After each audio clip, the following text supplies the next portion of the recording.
foot on the brake, launch control active. Let's see what she can do. Wow. Yeah, that's quicker than I anticipated. Hi guys, what's up? Welcome back. Today you join me in the 2023 Cupra Leon. Specifically this one being the Estate 310 4-drive, which is the top of the top model, the fastest one, and the one with all the kit on it, the VZ3. Although Cupra used to be their sports division that focused solely on performance cars, that's not the case nowadays. It's more of a sporty alternative. However, they do offer some nice styling upgrades and a few extra features that you might like over the standard Seat Leon. We could be here all day if I went through all of the different options, but I'm going to give you a very quick and brief rundown. In terms of drivetrain, it starts from around £32,000, and that will get you the entry-level 1.5 turbo model, which is 150 horsepower. That one, I think, in this car might feel a little bit underpowered unless you're used to something like that in a Golf. There's then a new 2-litre 190 horsepower version, which is probably a nice middle ground for most people. Those two entry-level models, they're not particularly the fastest, but they do tend to have good lease deals. If you are after a lease on one of these, check out my Lease Loco affiliate link in the description below, where you can find all of the best deals on this car. These Cupras come up quite a lot on these lease deals, so it's always worth keeping an eye on. They tend to offer really good value compared to other stuff on the market. So they're moving up to the slightly hotter models of the range. The 245 2-litre turbo is the same as you'd find in a Golf GTI or something like a Skoda Octavia VRS. That's a nice small turbo that spools up really quick, so it's nice and swift around town. That's a really nice punchy car to go for. You've then got the e-hybrid version of that as well, which comes with an electric motor, which is a plug-in. And the e-hybrid ones are the ones that they claim these wild, 100 to 200 plus mile per gallon figures on, but that's in really certain conditions. Typically they get about 35 miles on all electric, and you plug them in to charge them. And typically I range from sort of 40 to 50 miles per gallon, depending on my driving when I drove the Formentor e-hybrid, which I've got a review on. I'll pop that in the description as well. And then we come on to this one, which is the full fat 310 horsepower 2-litre turbo. This is one with a larger turbo. Typically you'd find this associated with stuff like the Golf R, Audi S3, all of those kind of high-end hot hatches. And it's a powertrain that we're all very familiar with. It's been around for years and years, and mated to this 7-speed DSG as well. All cars across the range have a 7-speed DSG, which is their newest box, apart from the entry-level model, which you can get as a manual. But the DSG is absolutely lovely. Round town, it performs really smoothly. The only thing is they've kind of tuned it that way, and it's not really tuned to pick up quick. We'll talk about that a bit later. This being the Estate version as well, this has the 4-wheel drive system. That's only available on the Estate on the high-end 310. So this is the full-fat, pedal to the metal edition. You've then got several trims, VZ1, VZ2, VZ3. VZ1 is quite a generous entry-level spec, to be fair. You get LED lights, you get these two nice screens, one of them being a 10-inch infotainment screen. You also get the 18-inch wheels and a reverse camera, so not too bad for a starter car. You then step up to the VZ2, and that's probably the one that I'd recommend to most people. That one comes with dynamic chassis control as standard, which does make a big difference with adaptive dampers. You also get blind spot monitoring, which is quite nice, adaptive cruise control, high beam assist, and a few other assistance features like that, and also some slightly larger and nicer 19-inch wheels. Or go for the VZ3, which is the top of the top, which is what I have here as well. This one comes with the leather bucket seats, which are really lovely, electric heated steering wheel, and a few other nice kind of luxuries. But unfortunately, pan roof is still an option. So even on the VZ3, this particular one doesn't have the pan roof, which is a £995 option. And personally, I'd really like that just to brighten up this dark interior a little bit. So at the very top end of the market then, what are you paying? You're looking at about 46 grand for this one that I'm driving in today, which is pretty much all the bells and whistles. So the e-hybrid, for example, that'll get you from 0 to 60 in about 6.5 seconds. This one with the 4-wheel drive and the 2-litre turbo at 310 will get you to 0 to 60 from about 4.7. So it's a lot quicker. So which one would I personally recommend? Well, unless you're bothered about having the plug-in hybrid model, I think I'd probably go for the 2-litre 245 model on VZ2 trim. That kind of gets you a nice middle ground. It gets you the kind of the smaller turbo, which is really, really sprightly round town. And also it gets you the majority of the trim that you might need and the majority of the features you might need. And that one's 35 to 36 grand roughly. So it's about 10 grand cheaper than this one that I'm sat in here.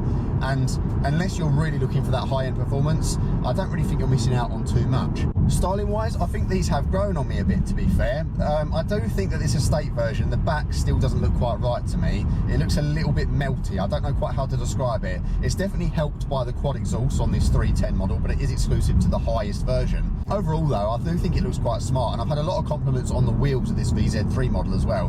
They kind of have this turbine effect to them, and they have some cladding that covers up the majority of the wheel, apart from exposing the brake disc. I think it looks really cool, and you can see the Cupra lettering beneath there as well. This Desire red paint as well looks really lovely. It really pops in the sun. I've always been a big fan of Desire red, even though I'm not a massive fan of red cars overall. The light bar on the back looks good as well, even though the only thing I don't like about that is the third brake light in the middle looks a bit misplaced. I think they could have done a better job of that. But it does look cool. You've got the dynamic rear indicators, and you've also got nice LED lights at the front with on high beam assist on this model. Overall, it is quite handsome, I think, and it definitely has grown on me over time since the launch. I remember when I went to the launch event for this car, I kind of looked at the back of the estate and I just thought it just doesn't look right, especially compared to the really handsome, slightly older Mark 3.5 model.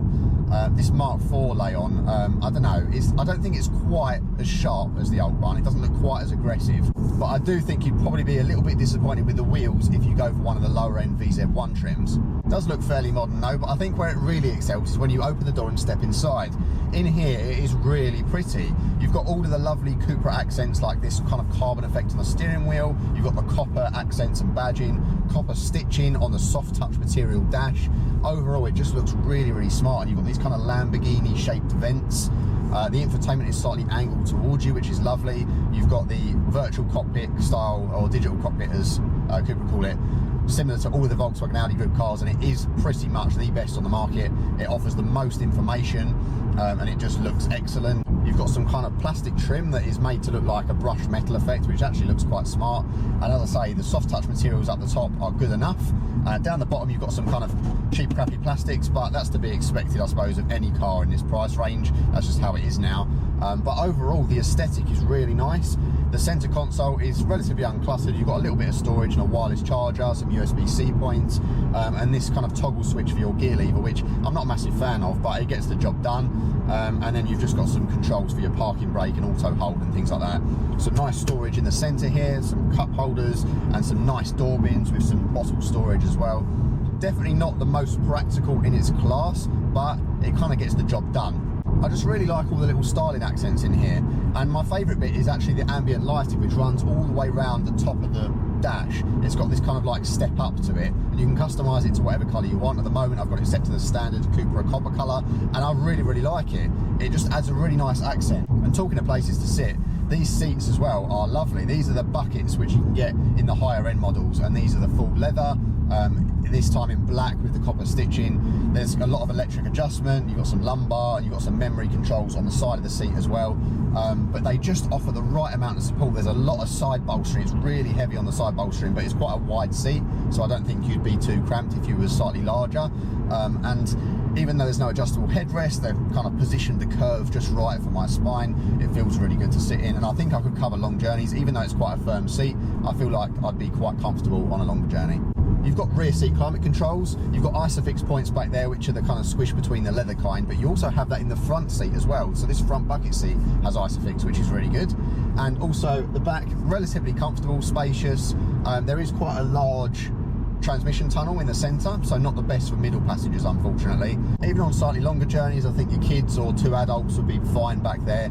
Plenty of space in the rear, and if you opt for the hatch, it's similar size to a Golf, but this estate obviously is pretty cavernous. You can fold the seats down, it's nice and practical. Although there's not many gadgets or gizmos back there to play with, there's nothing like too fancy, like too many tie-down hooks or any extra features. It's just a lot of space to play with. So I guess if you were looking at one of these, you'd probably be looking at something like an Octavia or a Golf or something like that. And they're all relatively similar in terms of drivetrain and space and that kind of thing. But I do think this Cupra offers that little bit of extra flair and flavour. There is also a load cover back there. It's not the best in terms of removal. It's not the most intuitive compared to some of the other brands like Kia, for example. They offer some really good solutions there, and Volvo as well. This one is a little bit kind of fiddly unless you're used to it, and it's quite heavy as well. But it does the trick, and it is quite solid and sturdy, so I wouldn't discredit it for that. In terms of actually living in here, you know, in terms of kind of the tech and the stuff that you use day to day, it's I would describe as okay. In terms of like the safety tech and the traffic stuff, really, really good. The collision assist isn't too intrusive. They've definitely fine-tuned that over the years. Traffic sign recognition is really good. It's absolutely instant. It comes up in a nice little area of the screen in front of me. And your lane keep assist isn't really intrusive and annoying like it is in the Korean cars. In this one, you'll get a bit of false feedback from the wheel when you're straying a lane, and it will kind of try and sway you back, but it doesn't start beeping and screaming and flashing and all this. It's just a subtle sort of notification in the bottom half of the screen, and you'll feel it slowly try to tug you back over. But you can easily override it, and it doesn't give me the sort of anxiety that the sort of Kias and Hyundais do when they start beep, beep, beep, beep, beep, and they try and start forcing you back. It's not like that at all. It's much more subtle, and I honestly prefer that. As for the tech then, I'll start with the Excellent, and the Excellent is the digital drives display in front of me. It's your typical Volkswagen Audi group affair. There's loads of different views. With this one, it's got this lovely font, and it's got this nice copper accent exclusive to the Cupras, and it's got all the information you would ever need and then some. You can customize it exactly how you want it, and I've always been able to find exactly the view that makes me happy. So at the moment, I've got it set up to have both dials, and I've got my range showing inside one of the dials. I've got my Apple CarPlay's music showing on one of the dials, and I can have a map in the center if I want to, or I can expand it right out and have a sports view, and the sports view shows a G meter. You can customize it to have a few different bits. The only downside of the sports one is if you've got the nav on, for some reason the navigation prompts seem to overtake the rev counter, which is really bizarre placement. You can have it in like a full map view, like virtual cockpit style. There's almost infinite customization. You can see me here just fiddling around with it a little bit and showing some of the capabilities, but that's only scratching the surface. It really is a case of you can customize it to exactly how you want it. The resolution is great, it's bright, it's crisp. I think it really is near to the perfect system when it comes to your digital driver's display. The not so good, unfortunately, is your 10-inch infotainment screen on the left-hand side, and I've complained about this, and probably every other journalist you'll watch will also complain about this. The actual interface itself isn't too bad. You've got a home screen that looks kind of similar to your virtual cockpit, and then you've also got some other options in there. It looks a bit like Android Auto, the actual setup. You can go through different settings and change the audio around and look at your safety features, and you've also got drive profiles on there. It has improved tenfold since I first checked it out. I first checked it out, you know, a couple of years ago when these cars were new, and it was a laggy mess. It would constantly crash on me. I've had a few review samples of these cars, and the Apple CarPlay would crash all the time. It was a nightmare to use, clunky, laggy mess, but they have improved it, thankfully. I don't think there's been any processor improvements. I think it is all software, but don't quote me on that. But it does feel a lot more responsive, so that obviously is a major plus. But it's definitely still not the best on the market. It's not a patch on BMW's iDrive. It's nowhere near as good in terms of responsiveness as Kia, Hyundai, Volvo, you know, some of those other manufacturers. Like, this still isn't up there, but it does have a lot of nice features, and I think I can forgive it for its original flaws because it has definitely improved over the last 2 years. And you do have Android Auto, Apple CarPlay. Apple CarPlay displays on most of the screen, apart from the climate control side, but it is in this kind of stretched resolution. Like, it's almost comedy size to look at, and even though it's nice and big that I can see it, and this screen is angled towards me as well, which I love because that frustrates me in other cars where it looks like it's miles away. This is the perfect layout, but yeah, it just looks a little bit like the resolution's not crisp on Apple CarPlay because it's stretched out over such a large area. Also, the climate controls, I'm sorry, unforgivable, absolutely unforgivable. I hate them passionately. Anytime you try and adjust it, it's these touch sliders. They're not even illuminated, so you can't see them in the dark. They're a nightmare to use. They're horrible. I hate them, hate them, hate them. And same with the volume control. There's no dials on this center area at all. There's literally just the hazard button, and that's the only physical button there. Everything else is all touch, and you can't just turn the aircon off. You have to go into a sub menu on the left, and then there's a separate button to turn it off, and you have to kind of try and figure out where on the screen it is while you're driving, which is extremely dangerous. I've actually got a colleague at work who owns one of these. He's got a 245 hatch, and he didn't even know that you could turn the aircon off. That's how unintuitive it is. So it's just an awful system, and I really wish they would have listened to their customers and kept with the tactile buttons. Thankfully, forgiven is with the steering wheel. So the steering wheel in this one is the slightly older one, not the one they've put in the Cupra Born with the haptic stuff. This is the slightly older one with all the physical buttons on. So anything I want to press physically, I can do most of it here apart from the climate control. So all the volume, all the view stuff to do with the screen in front of me, the radar cruise control, my Cupra drive mode select button on this satellite button, which is really cool. My engine start stop is on there as well. It's all in the nice place, and there's also just one button for the heated steering wheel, which I love. You don't have to go digging around in the menu, and the steering wheel is absolutely lovely. The paddles are okay, but they do seem a little bit small and far away. They're like really recessed into the back of the steering wheel, and sometimes find them a little bit hard to reach, but they're okay for when you use them. Sitting here looking around, it just looks so smart, and everyone who gets in it says, oh, this is really lovely. Yeah, it might not be on par with the really high-end cars, but for what you're paying for one of these, I think it is a really nice place to sit. It's just a real shame that the user experience is let down so badly by the touch climate controls and the slightly clunky interface. And the sound system is actually really, really nice in this. The low end is really punchy to the point where I had to EQ the bass to a lower level than I would normally. So what's it like to drive then? That's the main thing you're here for, I assume. And actually, I'm pleased to report that it's really lovely to live with. It's been designed with kind of cruising around in mind, even though this is the sort of the hottest version, the 310. This one, the steering is nicely weighted, it's soft in comfort mode. The adaptive dampers do make a really nice difference. So quite soft and reasonable in comfort, and then firms right up in the sportier modes. And you know, having this tech in front of me, this virtual dash, the 7-speed DSG has been tuned to the point where it is butter around town. It used to feel quite clunky in slightly older examples, and it's really come a long way. If you've driven like a 6-speed DSG, these newer ones, they're absolutely lovely. For a dual clutch Fox, they're quite decisive around town. You get a really nice mix in this of a really nice smooth experience and those nice snappy changes. The downfall is that it's not always ready when you want to boot it. It doesn't always want to go as soon as you press the accelerator. It kind of wants to hold on to the gear, especially in comfort mode, which can be a little bit frustrating, but there's kind of an element of just adapting to your driving style. For example, I'm sitting here, I'm doing about 40 at the moment. I'm going to boot it now. There's the kick down. You saw that little delay, and part of that is the gearbox and part of that is the larger turbo on this 310 model. It's going to be a little bit more responsive on the 245. This one, the turbo has the high-end legs, but it's not quite as snappy around town. It needs a little bit of time to build that boost. But yeah, it's good, it's fine. But just cruising around town, it's not too bad. There's a bit of road noise because obviously we've got the 19s on this model, but once you've got the stereo on, I feel like it's quite refined. A Golf is going to be ever so slightly better insulated, don't get me wrong, but this is perfectly livable day to day. That gearbox I'm just so impressed with around town, just living with it, moving through traffic, nice and smooth and calm. It's also got an eco mode where when you let off the accelerator it will kind of coast a little bit, which takes some getting used to, but it makes the driving experience smoother and it saves you fuel on those longer runs as well.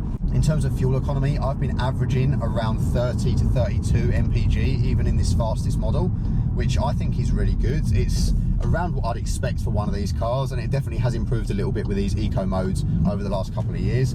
On a long run, I've got over 40 miles per gallon out of it, which, as you can imagine, is quite impressive for something like this. When you're really hacking it, obviously you'll be looking at low 20s, but it's really not bad at all. So I'm on a bit of a country road now, and if I want to stab the throttle a little bit, it does pick up, but it does want to keep me low revs in this comfort mode. You can switch to just sport mode on the gearbox, which will hang the gears a lot more, and it will be a lot more responsive. Then you can see now the delay is the turbo as opposed to the gearbox, but it will hang the gears. It doesn't want to change up into fourth unless I override it manually.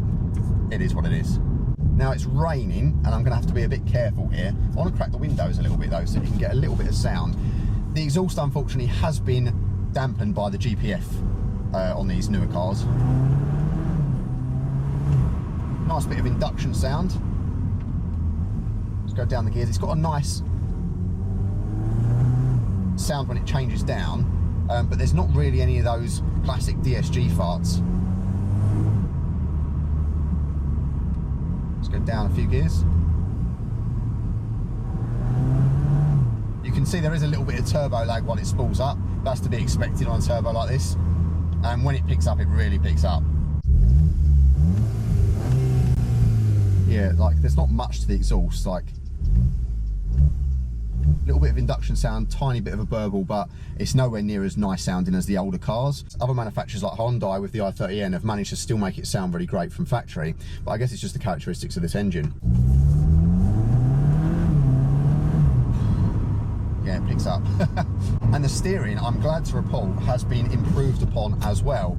It's now kind of, I wouldn't say the weighting has changed that much from the older models, but on the older sort of Leons and stuff and the Golfs, they used to have this kind of really weird sloppy centre zone. Like, I could never get it to feel quite comfortable, especially on like a long motorway journey, because there was always this little bit of slop in the middle on the electric steering. But I'm pleased to report this seems to have sorted itself out. Like, they've done something with the steering where the centre, I can now actually get a little bit of a wiggle if I shake the wheel. The other thing as well is if I switch it into sport mode or Cupra mode, which will firm up the suspension, which I can feel immediately. It puts the gearbox in sport mode, makes the throttle response a lot more violent, makes the steering heavier. Overall, it just feels a lot more sportier. So there's a massive differentiation between the modes. However, it pumps in this sound that is unlike any sound that I've heard on the other Volkswagen Audi Group cars. This one sounds really odd. Listen. Sounds a little bit like a diesel struggling. It's not nice at all. I'm sure you can probably, I don't think you can turn it off, but you can get it coded out, and yeah, I would, because it's not pleasant. And the steering has a really nice weight to it in these sports and Cupra modes. Of course, it's not going to be quite as dynamic as something a little bit sharper, maybe a Civic Type R or an i30N. They're probably going to feel just a little bit better, but the four-wheel drive system on this particular model makes sure that you hook up at all times, and it's really responsive in terms of the way it handles. The turning doesn't feel like there's much delay to it, to be honest. It's quite sharp and agile. I do have a lot of confidence in it through here, and this is a, wow, yeah, this is a tight road, and I'm concentrating quite hard because it's quite blind, but wow, it pulls. When you want it to pull, it pulls. That's the beauty of that high-end boost. Of course, this being the fastest model, it really has legs. Right, it's in its sportiest mode, so let's turn off the traction control, put it down into sport mode, foot on the brake, launch control active. Let's see what she can do. Wow. Yeah, that's quicker than I anticipated. It's always nice when you get in a big boat of a car like this and you can kind of take it to that sort of extreme. I mean, you've got to realise the limitations of the engine. It's a 2-litre turbo. It's not going to feel like the torque monster that it, you know, a big wagon with a V8 in it is, like an RS6 or something like that. But it's quick, and although you don't get the low down electric stuff from the hybrid system in this particular model, you've still got a lot of torque from that boost, and it feels good. Even this longer estate version, it's not a small car, but it's got a nice centre of gravity to it. I can really tool around looking at the boost gauge and the G meter and all that. It's good fun. Let's plant it. Whoa, back end went. Yeah, it's quick. Once that boost hits, it's quick. Just, it's a shame about the sound, because that would really add to the experience if the exhaust was crackling and popping away. But I'm sure you could modify it to that degree. So I've gone from cruising around and it being really lovely around town, especially with the smoothness of these newer 7-speed boxes, and now I can manually override it, and the gear changes, because it's dual clutch, are nice and quick. The down changes aren't quite as quick and crispy as the up changes, but they're still good. Yeah, I do think that the 245 model will probably be a bit zippy around town, just because the boost seems to hit a bit quicker. But this, like, once it opens up, it really opens up. And the good thing is they're very tunable engines as well. You know, the EA888 platform and all the surrounding Volkswagen Audi Group stuff. There's so many mods available for these now. A stage 1 remap would probably take this without any supporting mods to sort of like 360, 370 horsepower and beyond. And that's a really big figure for a nice, livable, day-to-day family car that can fit your bicycle in the back. I'm not sure I would necessarily recommend this over going for a used Mark III Leon Cupra estate. I think that's also an excellent option, and it's going to be significantly cheaper. If you're after one of those, make sure you use my Car Vertical affiliate link below to check out whether that has any shady history. Oh, there's a Formentor. Talking of the Formentor, that's kind of a bit of a rival for one of these, let's be honest, because it's that kind of up on stilts car that most people want now. And yeah, probably a good option, alternative to the Leon Estate. The pricing isn't too dissimilar, and in terms of your space, you're probably not going to have quite as much in terms of usable rear luggage space, but it's going to be maybe slightly better to get in and out of, slightly more plush, not quite as hardcore and sporty as this, but still good, and you can get the same engine choices in that. I also do think it's a little bit more handsome than one of these. Right, let's go again. Wow, sudden boost. You can see me. I mean, it's quite hard to get this across on camera in terms of like the difference of performance between the modes, but in sports and Cupra mode, this thing is hardcore in comparison to comfort. But that's nice. I like that differentiation. I like the fact that there's so much difference between the modes, because it means that it can be sporty when you want it to be, and it grips well in these conditions. This is a twisty road, it's uneven, and I'm thrashing it around. The car feels quite stable. Obviously we've got the four-wheel drive system performing its duty here as well. Brakes are quite sharp, but definitely feel like they would fade under heavy usage. And I don't really notice the weight or the length of the car either. There's a slight inkling when I'm really thrashing it that I've got a longer car behind me, but overall, dynamically, I think the trade-offs you're going to make with the day-to-day living of a Civic Type R or a i30N or something a little bit hotter like that, I don't think are worth it. I think this does the best of both worlds. I love the induction sound, that's nice.